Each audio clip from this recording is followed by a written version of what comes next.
Another elderly person died today, and the sad reality is that they are finally free. This was not a random act of violence, not a heart attack, not a natural end to a long life. The newspapers will barely mention it. The public will never know the sad fact that 80% of the reported cases of abuse and neglect are caused by someone related to the victim, most often a son or daughter. This woman died today from abuse and starvation at the hands of her children. How long is this going to go on? She's my mother.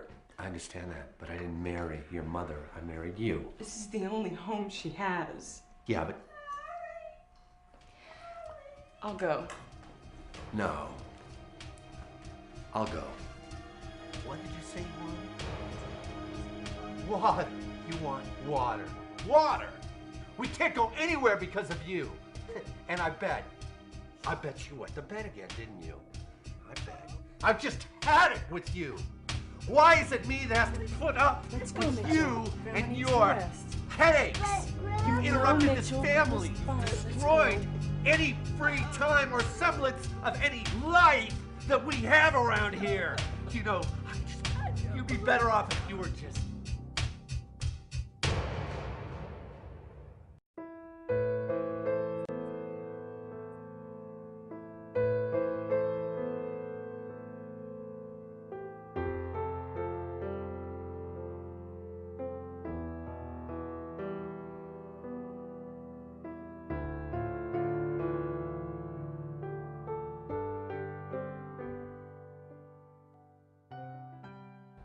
These defenseless victims are often manipulated and controlled into submission. Their next meal or medical visit may depend on their ability to take the abuse. They can't get out. Many can't even communicate due to stroke or illness. They are helpless. They are hostages to this abuse, and they are suffering every day. Elder abuse occurs in the richest of families and in the poorest of families. It does not discriminate. We cannot identify an abuser by the way he or she looks. We can be sitting right next to someone and would never dream that person would harm their loved one. It's hard to identify abuse in every case. Sometimes the signs or symptoms go unnoticed, and sometimes people may suspect the abuse, but fail to make the call to alert the proper authorities. As with all forms of abuse, whether it's child abuse, domestic violence, or adult abuse, we know that the cases reported only represent the tip of the iceberg. What about the ones who are not reported? The ones whose emotional scars will never heal and whose physical injuries will never be seen? Abuse doesn't occur in a vacuum. It's in our homes and in some of the institutions that are supposed to take care of our elderly. The Department for Community-Based Services Division of Protection and Permanency investigates allegations of abuse, neglect, and exploitation, both in the community and in long-term care facilities. Each of these investigations requires cooperation among the investigative agencies, including local law enforcement, the Office of Inspector General, which is responsible for certifying, licensing, and monitoring both long-term care facilities and community health partners, and the Office of Attorney General, which is responsible for the prosecution of cases involving criminal activity. Unfortunately, there is no typical abuser. Each one is different. Elder maltreatment touches every segment of our society. Kentucky is a mandatory reporting state. That means in Kentucky, the law requires any person who suspects abuse, neglect, or exploitation to report it to the Department of Community-Based Services.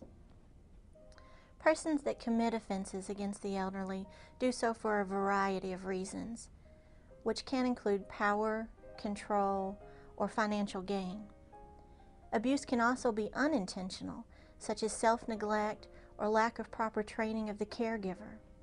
It can also be the result of stress that caregivers are under. The Department for Community-Based Services, along with various community partners, can offer a variety of resources to help lessen the stress that many caregivers feel when caring for an elderly person or vulnerable adult. Assistance is also available to those that may be neglecting themselves. What many people don't realize, though, is that competent adults have the right to refuse adult protective services. So although our social workers attempt to coordinate resources and offer their assistance, we cannot force the person to comply with what we feel is in their best interest. And that is a very difficult thing for families and loved ones to understand. Kentucky is very fortunate to have local coordinating councils on elder abuse. These councils were formed as a result of KRS Chapter 209 and were reinforced by the passage of House Bill 298 during the 2005 General Assembly. This bill strengthened the coalition of partnering agencies in the multidisciplinary response to adult abuse. The coordinating councils are comprised of social workers, law enforcement, members of the judicial system, area agencies on aging, and various other community partners, as well as concerned citizens who have an interest in improving the lives of seniors and vulnerable adults in our Commonwealth. The coordinating councils promote public awareness on elder abuse. They coordinate trainings on a variety of issues for our elders, vulnerable adults, and first responders. And they are tremendous advocates for strengthening legislation that will protect our elders. The councils are always looking for new members to assist them in the hugely important work that they carry out in communities across our Commonwealth. Subtle abuse is perhaps the most insidious. Many victims are in controlled environments where the caregiver leaves them little ability to communicate with the outside world. This often leaves them terrified and they never tell anyone.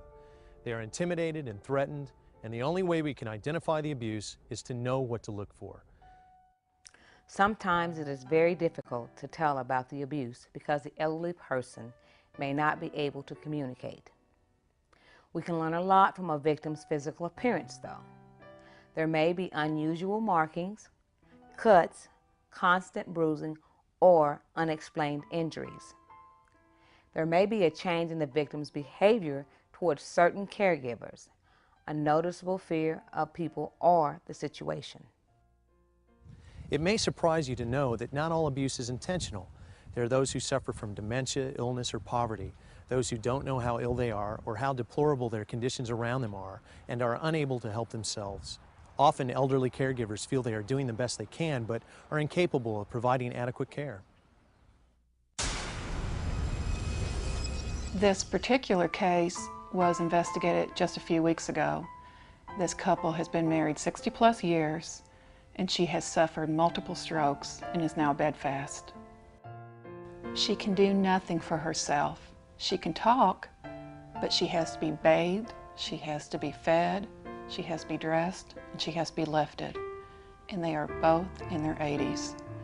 His health is now declining because there has been so much stress placed on him that it's become overwhelming to take care of her.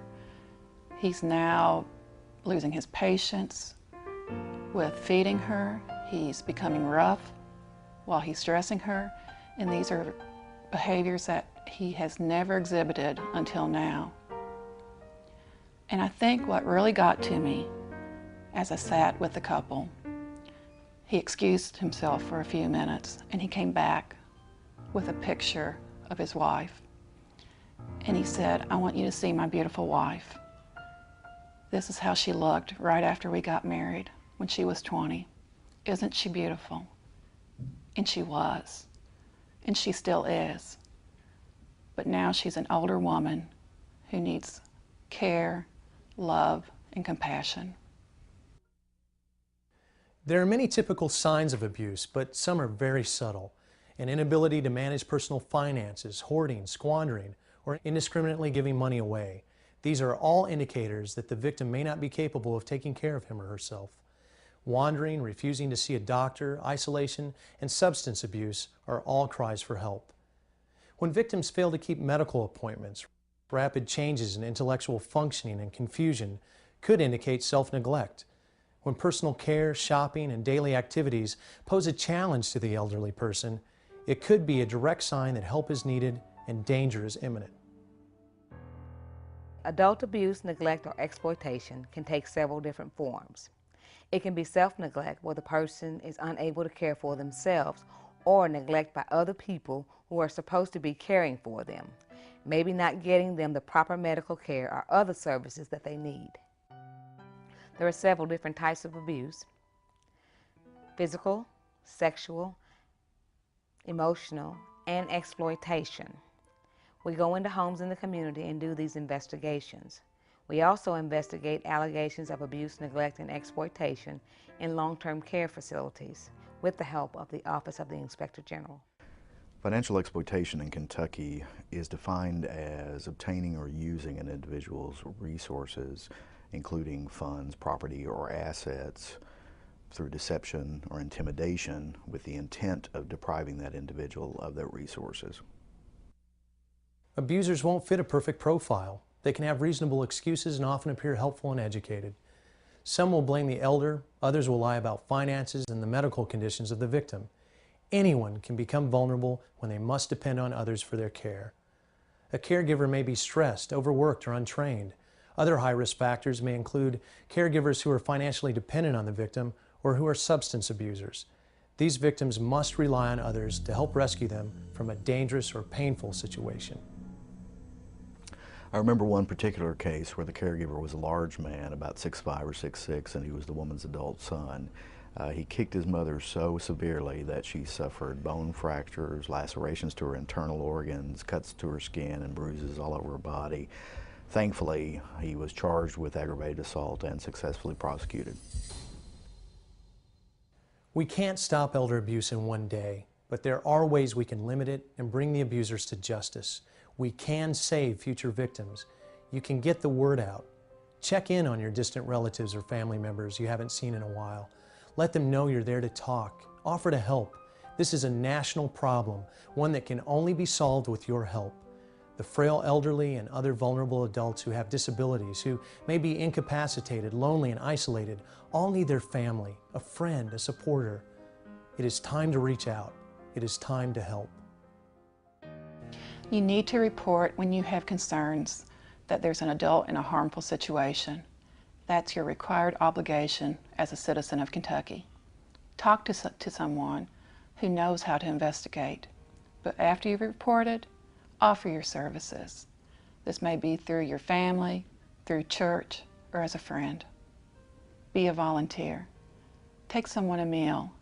Visit them. Offer to take them shopping. Help someone celebrate their birthday so they don't have to celebrate alone. Remember, there are responsibility, but all too often, they have no one. Do you know who's caring for your elderly loved ones?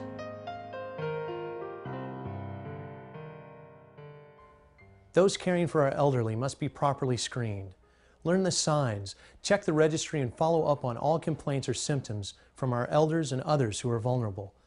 Some are trapped by their caregiver. Some are dying of pain and abuse. They need to be rescued. They need help. They need you. And they need you now. Call or write for a copy of this video. Learn all you can. Never be forced to tell yourself you didn't do enough. Frail elderly and people with disabilities, when they are unable to protect themselves, rely on us to care for them and let them live out their years with dignity and with peace. Help them do that.